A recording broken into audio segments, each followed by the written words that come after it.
Hello, everybody. Welcome back to Visionary Magazine. You are now tuned into another interview. This is your host, Majid, and today we have a very, very special interview for you. Now, today we'll be interviewing Mike, aka the RMPlug. That is the Richard Mill plug. That's right.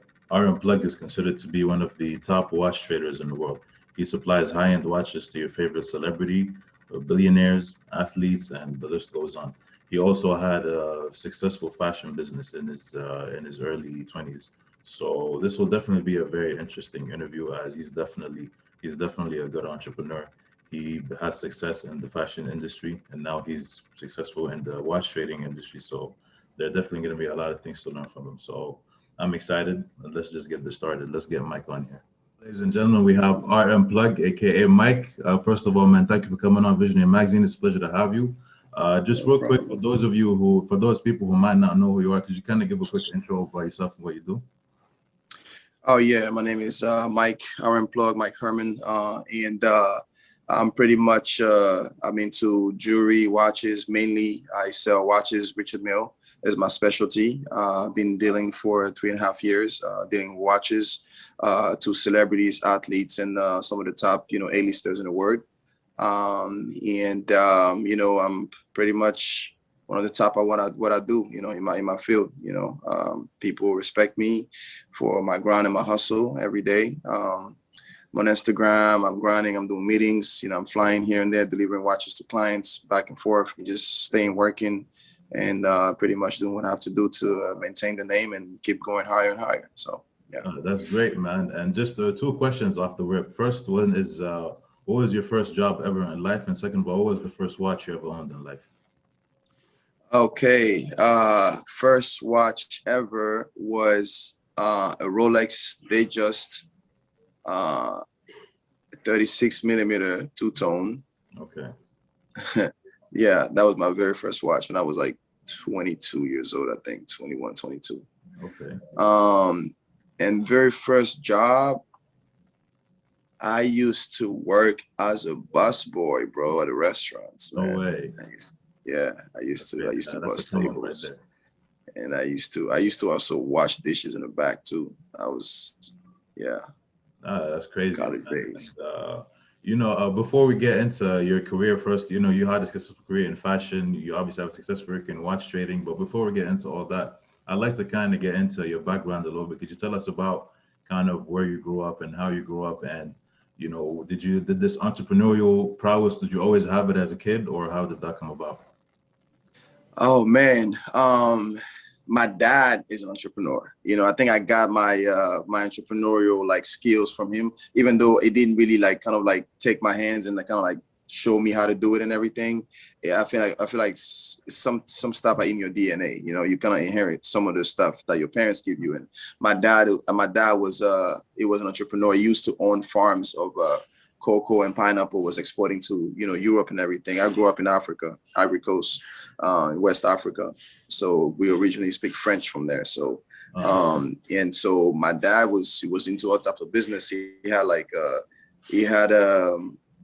a transportation business as well. So he used to have like a bunch of cars that, he would rent out for like taxis. Back in the day, it wasn't an Uber, it was taxis. So he had like 10, 15 cars that people would rent out and then bring revenues every evening and everything like that. As they would come break it down, like how much they made per day, blah, blah. And he had employees all over. So I saw him kind of grinding, but he never really kind of like, oh yeah, you got to do this, you got to do that. I was more lazy when I was growing up, man. I was just watching stuff, and I won't say lazy. He used to call me lazy, but I'm not the type of person that, like to pick up, like to like work hard. I work super smart. I like to observe, watch things, and kind of like, replicate, so I've never been, the guy that even if I do a job, and I was doing some jobs, odd jobs, where I had to go like I was like a stalker, like overnight stalker at like Walmart or something like that, or I forgot what. I think I work at Target, and so like I didn't last long there because it's like stuff that was too like I have to pick up, I have to do this. I don't like physical work. I like work where you have to sit and think, think with your mind, think with your, how you can get forward, how you do strategically find your way to make stuff happen. That's kind of more what my mind is, you know what I'm saying? So that's kind of like, but growing up, I wouldn't say I was poor.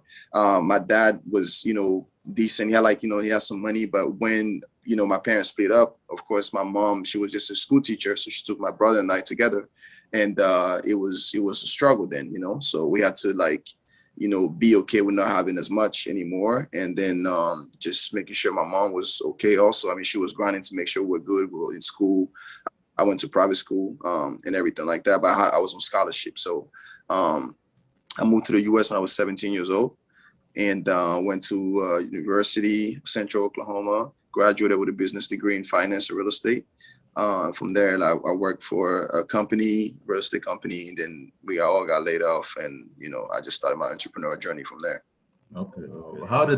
So you grew up around, your father was an entrepreneur. You moved to the US, Yeah. started doing your own thing. How did that lead to, starting your fashion business? All right. So I told you. So after I got laid off from my the company I was working for after college, I was completely devastated. So what I did is, I was down for a while, and I had to because I was kind of on my way to be that American success story. Like, oh, you got a good job, you got a house, you got a car, and stuff like that. And my bubble got bursted. So I just couldn't. That wasn't the dream anymore, because I felt like I was there, and then all of a sudden I lost it all. So I had to reset my mind on, it's no longer the American dream. It's no longer you working for this big company and making money. Now you got to find your own dream. You got to create your own way to make money, your own avenue to succeed. And so after wiping my tears and being down for a while, I just like I said, I lost my cars, the house. I had to let everything go because I couldn't afford it anymore. And so I started my first company. It was a marketing company.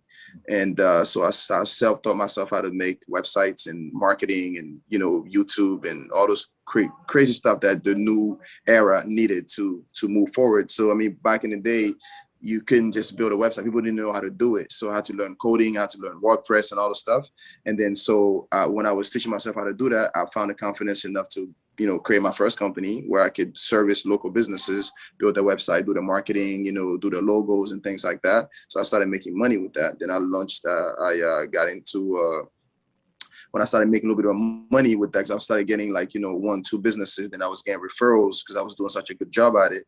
I was getting people referring me. Then I started stocking up, and then really I've always been into fashion. My dad was dressing me ever since I was a kid, like every day. Like he would go to the market and different places, and my uncles would bring me clothes from like the Europe and France, whatever.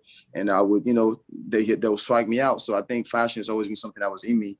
I wanted to do. So I feel like besides marketing, I wanted to add something else to my arsenal of things, project that I wanted to do. So I first started, I took an opportunity because my clothing line was called Leather Clothing Factory. And so it was when leather was hot. Leather was like the thing. Everybody was wearing leather t-shirt, jackets, all the stuff. And so this kid I was going to school with at the time when I was in college, he was from Asia, from, I think it was Hong Kong or somewhere. And so when I reached out to him, like, I want to make some t-shirts because it was hot in the US. People was like buying it a lot. And I was like, yo, maybe I can make me some of the stuff. I always think from an entrepreneur's, mindset, and I know like a consumer mindset. Every time I see something, a product getting popping, I'm not trying to just buy it. I'm trying to figure out where to buy it so I can resell it. That's how my mind thinks. You know what I'm saying? So I reached out to him. He's like, yeah, my dad has a factory in China, and we can try to make some samples and send it to you and see if you like it. I'm like, okay, cool. So I designed some of the stuff. I sent it over to him. He designed, made the shirt, shipping like maybe 10 of them. And then I put it on Etsy, which is a website that I sell crafty stuff or whatever here in the US. And I put on Etsy, everything sold within like a week. So when it sold, I'm like, okay, cool. I think I'm onto something here. People are liking this. I'm catching a wave. Let me just, trying to do something out of this. So I ordered some more stuff. I did like some hoodies and sweaters and t-shirt. And it came and sold in like 2 weeks. And I was like, okay, cool. Let me create a brand out of this. So now I named the brand Leather Clothing Factory. And so I built a website. Since I know how to build a website, I have to pay nobody to do it. I know how to do marketing because that's what I was doing for businesses. So I just blew up my brand with that. So next thing you know, I had like a bunch of celebrities wearing my brand. I had Kevin Durant wearing my brand, from, the NBA player. I had like Russell Westbrook. I had Danny Green. I had like a bunch of other players and celebrities that was rocking it. So you kind of like the brand started growing up bigger and bigger, and started getting more sales. And I was traveling. I was doing fashion shows in different states and stuff like that. And that was my first big success that was into fashion. That's interesting, man. And like you said, you were actually like kind of one of the pioneers when it came to that era of clothing with the leather Right. shirts and like the With long, the leather. the long shirt with the leather and all that. And I want to ask Exactly. kind of how were you able to build the brand and get so many celebrities to co-sign you and different things like that? What are some like practical steps that you took in order to achieve that? I think that personally, my ability to network and to find the right people to surround myself with is one of the key factors of my current success, and everything that I've done. And so it was the same thing. It was me meeting the right people, connecting with the right person, knowing where I'm going or where I want to go, and being able to get in touch with these people and explaining my vision, and just not just showing them what I wanted to do, actually working towards what I wanted to do, and they can see that I'm actually doing something towards what I say I'm going to do. So that always inspire and help others believe more in you and what you're doing. And I always say, if you are parked on the side of the road and your car break down and you keep waving at everybody, hey, oh, come help me, like maybe nobody will stop to, help you out. But if you put your car on neutral and stop pushing your car yourself, eventually somebody will pull up and like, hey, this guy's by himself struggling. Let me help him out. Hopefully we can, get somewhere. So you have to do something on your own. You have to start whatever you want to do. You have to take the initiative to trying to push whatever brand or idea that you want to do. And then eventually somebody that sees your vision can jump on board and help you out. And that's kind of what happened here. I wanted it more than I wanted anything else. So I just kept on working towards it, whether somebody wanted to get on board or help me or push the brand or not. I was just willing to go all out for it. And, along the way, I just met the right people that could, help, elevate and bring the brand to another level. And once you have one good person that can back it up and can be the face, or maybe you can associate your brand with, then the other people can follow, like, oh, this person fuck with your brand, then okay, then I'll fuck with it too. You know what I'm saying? That's kind of what happened. So, and just started going from there. And next thing you know, I was on BT styling, Bow Wow and different people like that. And, Kevin Durant wore my brand like multiple occasions on national TV, on press conferences and things like that. Like really, it was a good time. It was a good time at the time, That's interesting. yeah. And what you had, this was a successful business of yours, your first big success. What made you want to leave the fashion industry and get into watch trading? Well, it was a very, I want to say, it was a very hard transition for me. I didn't necessarily want to leave for a while. I was struggling between, I want to continue to do fashion, I wanted to do the watches, and I had to decide, I had to pick which one I really wanted to do, which one made sense for me financially, which one made sense for me as for my vision and where I wanted to be in life. And that was probably at the same time I really started taking like the watch thing really serious, because as far as like the fashion, after all the clothing started like getting popping, but also the wave died on the leather, right? It was dying out. And so you had to either revive it or just change the whole dynamic of the brand altogether. And so what I did is I started just doing more stuff that had nothing to do with leather, but because the name was Leather Clothing Factory, I had to like, trying to rebrand in a certain way. And it just, I just tried so much that it didn't really work. And so I was just like, I need to start doing. I started doing art on leather. So I would get leather jackets and I'll hand paint on it to make it a unique piece, and then I'll sell it that way. But people will buy it. It was cool because I was selling for like $1,000, $1,500, which is fine. Because I was also backing it up with my name as a designer and everything like that. So people will buy, but I couldn't sell a lot of pieces like that for me to be like, oh, I'm gonna make so much success with this, And so it was also a competition in the market. And so when I was in Miami for Art Basel about 3 years ago, I met my mentor that introduced me to the watch business. And so I was always intrigued by the watch business, but I just didn't know exactly how to get in because it's such a very complex environment. It's like it's not that easy to even infiltrate this type of environment, And so he took me up under his wing, and I had to work. Just work for him for free for a whole year, just learning the business. Just learning, figuring out how to pay my bills on myself while not making no money, and just continue to work. And, eventually after a whole year of working, I was able to close my first sale on an RM, and from there, I just built enough confidence to be like, yo, if I can sell one time, then I can sell another time, and I can sell another time. And hopefully I get somewhere one day. So I was super excited about making a little 2,000-3,000 my first sale, and the rest is history now. That's great. And you spoke about working for your mentor for free, and that's something I want to ask about. Can you talk to us about the importance of, sometimes you must work for free under someone who, you want to be in their position. Can you talk to us about the importance of that, of just being, giving value for free for a long time before Right. switching something? Yeah, I mean, it's super important. I mean, it has to also be for the right person. You know what I'm saying? Like if you mirroring somebody, or if you're not mirroring, but if you aspire to be on a certain level and the person that you are working with is on that level already, and he's doing the right thing, is doing all the right thing that you want to eventually accomplish. He has the car that you want, the house that you want, all the stuff or whatever. He's proven himself to be that person, and so you want to invest as much as possible, time, effort, even money possibly. Some people pay for mentorship. I look at it as me paying for it for free.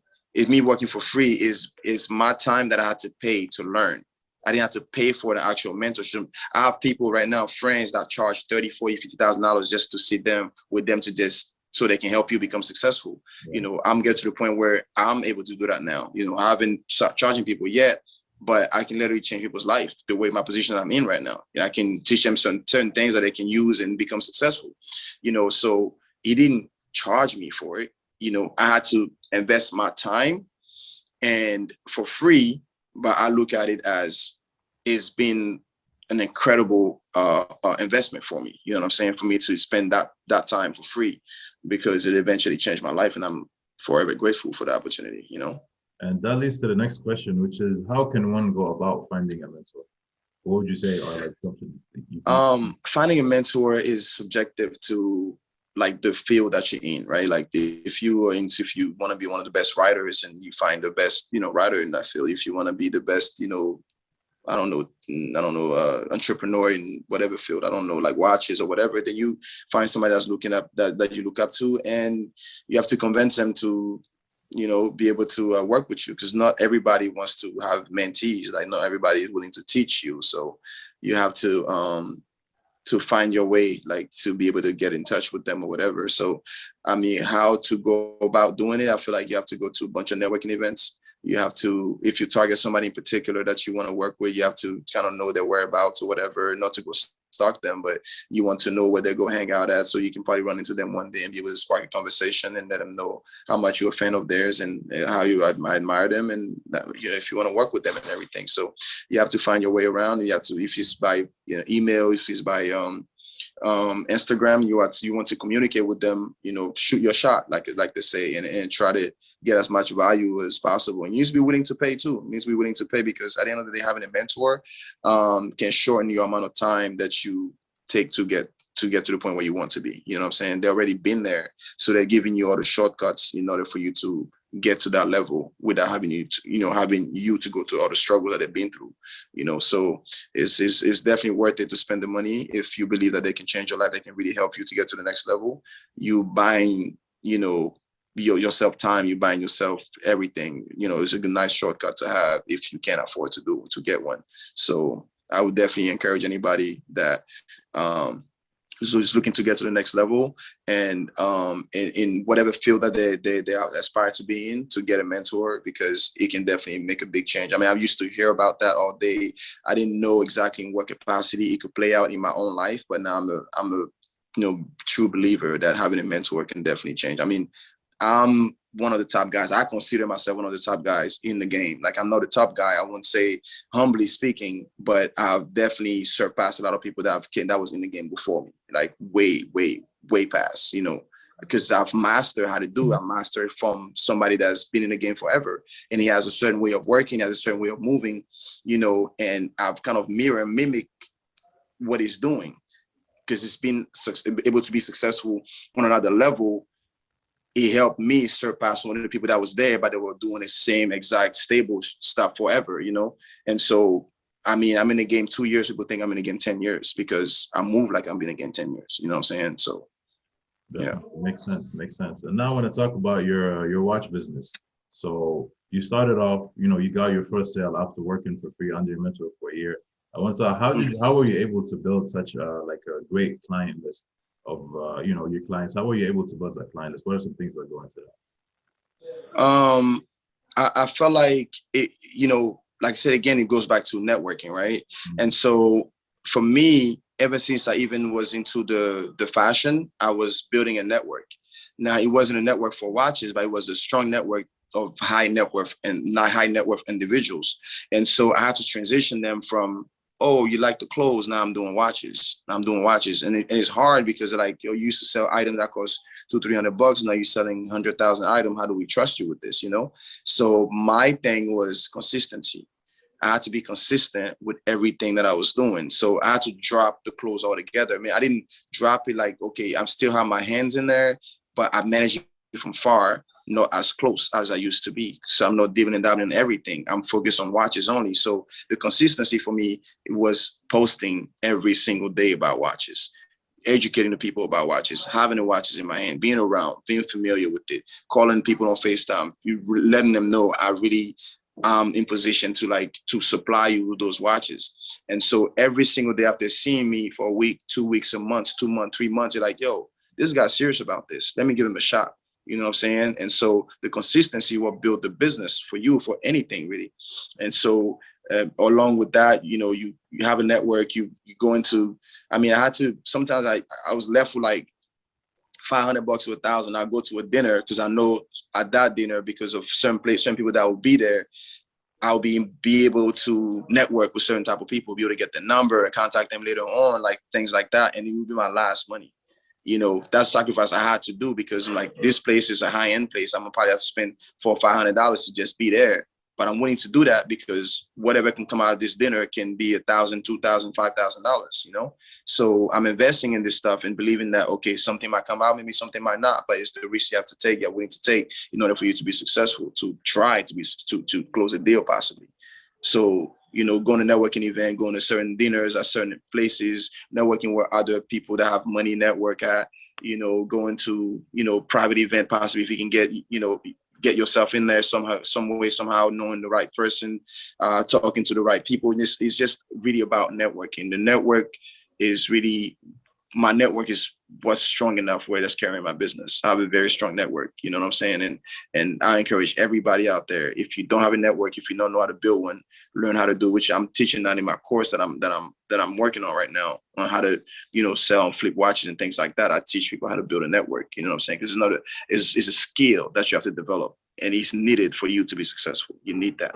You need a network. So that's great, man. And now I want to talk about you were on the Fresh and Fit podcast, and you talked about how when people buy a watch from you is more of an experience than just a transition.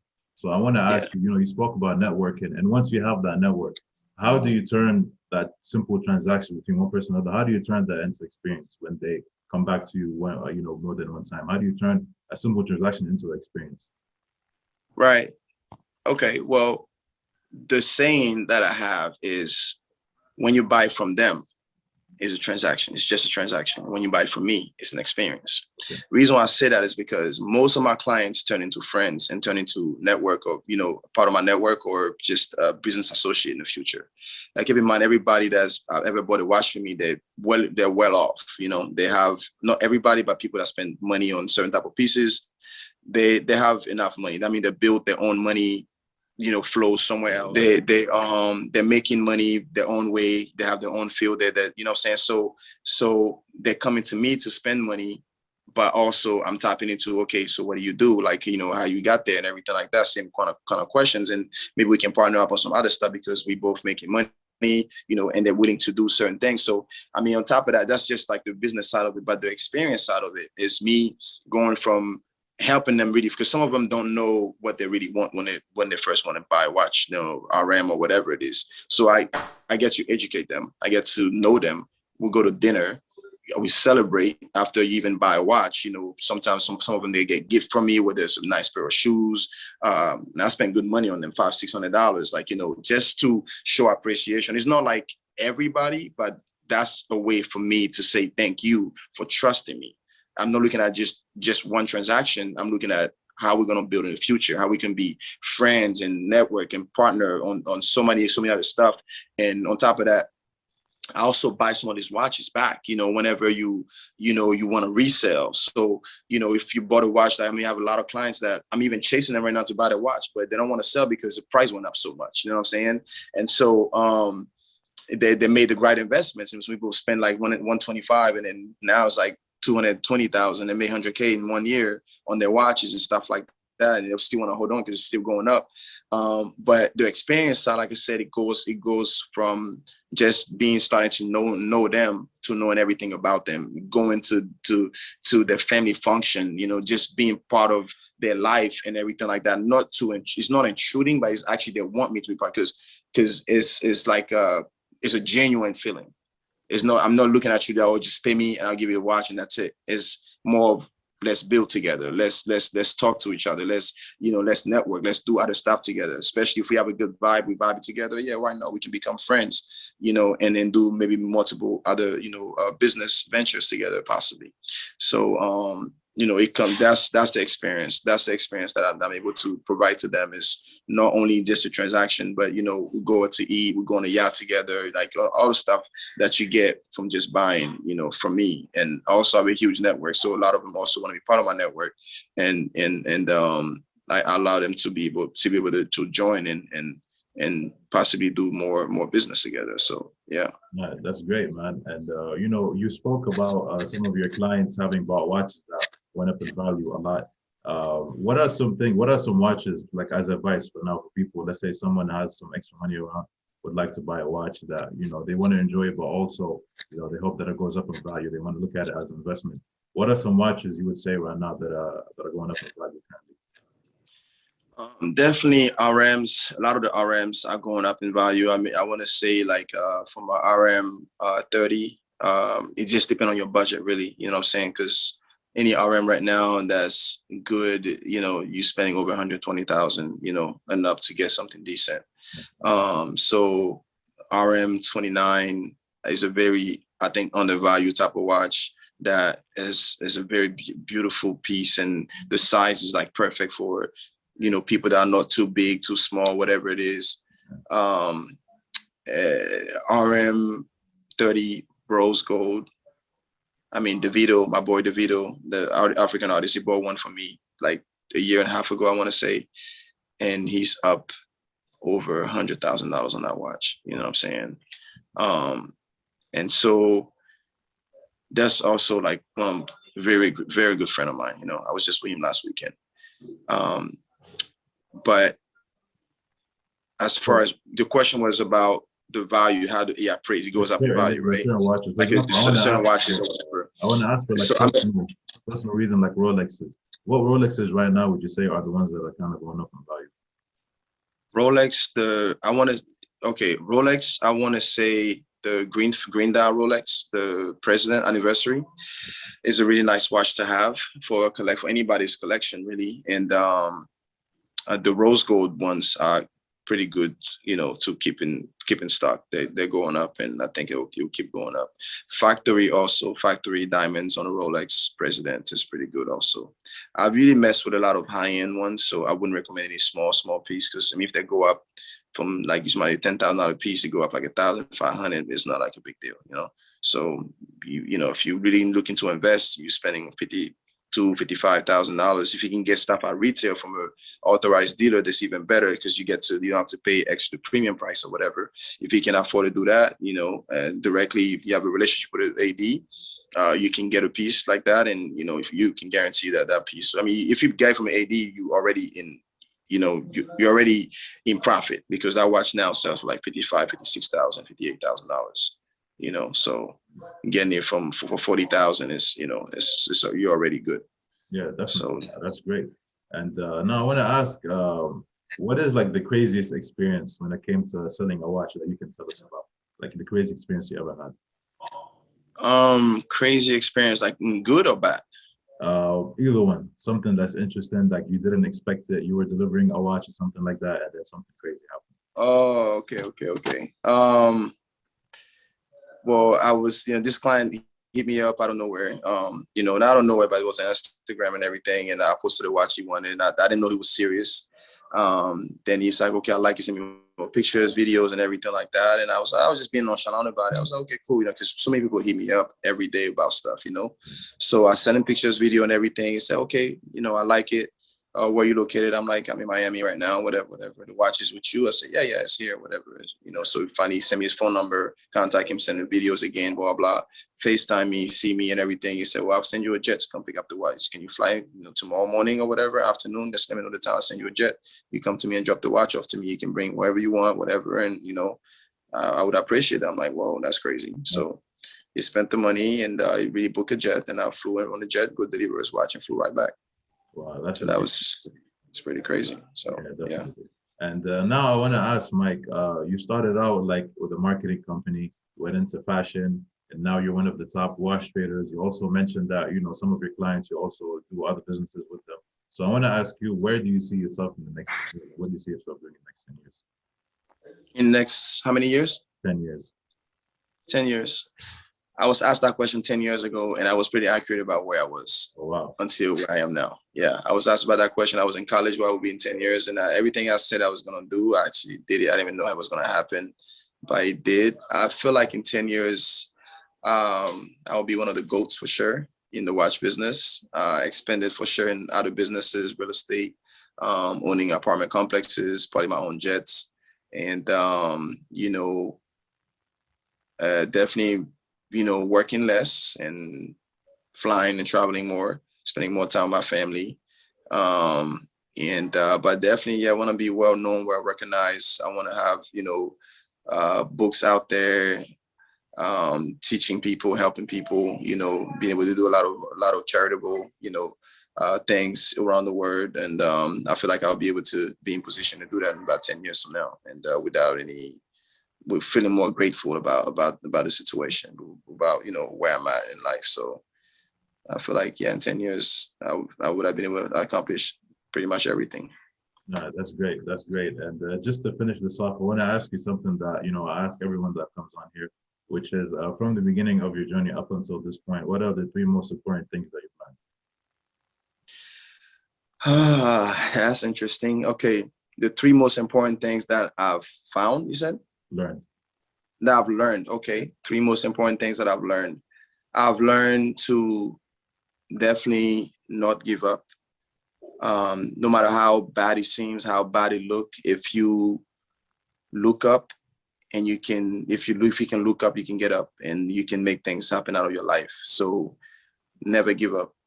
People will leave you for dead. They would leave you with nothing. They would, downplay your success. They will look at you like you nothing or you're never going to be anything. Don't believe them, because whatever you need is inside of you. Everything that you ever need is inside of you to be able to achieve greatness. So you have to definitely believe, that it's possible for you to do. So definitely don't give up, right? It's number 1. Number 2, you have to be consistent. And that I learned not too long ago, like 2-3 years ago. That consistency can change your life, and being consistent in every single thing that you do, whether you pick to sell watches, whether you pick to, be a soccer player or NBA player, whatever, you have to hit the gym. You have to be consistent in your craft. You have to, whatever you do it every single day. Do it like your life depends on it. Do it like if you don't do it today, like you might die or something like that. Just do it every single day. Like you have to really think about it as a duty for you. You have to be consistent every day. Even when you don't feel like doing it, you have to do it because discipline is more important than habits. You can have bad habits every day. Habits can change or whatever, but if you're disciplined, you will do the same thing every single day without changing it, whether you feel like it or not. You don't feel like it. So definitely have to be consistent in what you're doing. And I think lastly, you have to believe that it's possible for you. And sometimes I used to think about when people used to try to do the same thing that I'm doing. I used to think offense to it, like, oh, why you can find your own way, why you can do your own thing, why you gotta do what I do. Like, it used to be like, that's kind of like how I was seeing things. And now I'm like, I'm glad I'm inspiring somebody to try to do what I'm doing. You know what I'm saying? Because I feel like even if I teach you how to do it, you might not be able to do it the way I do it. I hope that you do better than me really now, but I know what I'm capable of doing. I know what I'm doing with my life, and I know how far I want to go. And so people's like, oh, I'm gonna catch a win in 2 years. I'm gonna be at your level, man. And I won't be at that level in 2 years because I'm always trying to get better. You know what I'm saying? So you might get to that level where I'm at now, but I'll be way higher because I know myself. I'm not gonna settle for less. I'm not gonna be at the same place in 2 years. I'm gonna be way higher. I'm gonna continue to grow, continue to grind, continue to get better and better and better. So I'm just never gonna stop. So, because I always believe that, you know, I can be better. I can achieve greatness. I can achieve better and bigger than what I am right now. So that's my motto. I believe too much. I imagine myself certain places, and I know it's possible for me to do it, and I just go for it. So that's definitely the 3 things that I can learn. I've learned. That's amazing, man. Thank you so much for coming on. It was a pleasure to have you. And no problem, bro. We'll definitely stay in touch. It was a pleasure, bro. My pleasure, bro. Thank you. All right, everybody. That was Mike, aka the RMPlug. I'm gonna make sure to have the link to his Instagram page below the video, so make sure you go check that out. His Instagram stories are actually really lit. It's one of the most entertaining Instagram stories I've seen out there. He stays consistent, like he said, always posting, fun stuff on there. So you should definitely go check that out. Make sure you stay updated to Visionary Magazine for more updates. Follow us on Instagram, Facebook, YouTube. We post content on there all the time. And make sure you subscribe to the newsletter for exclusive content and constant reminders and updates on whenever we post stuff. And take care till I see you next. So peace.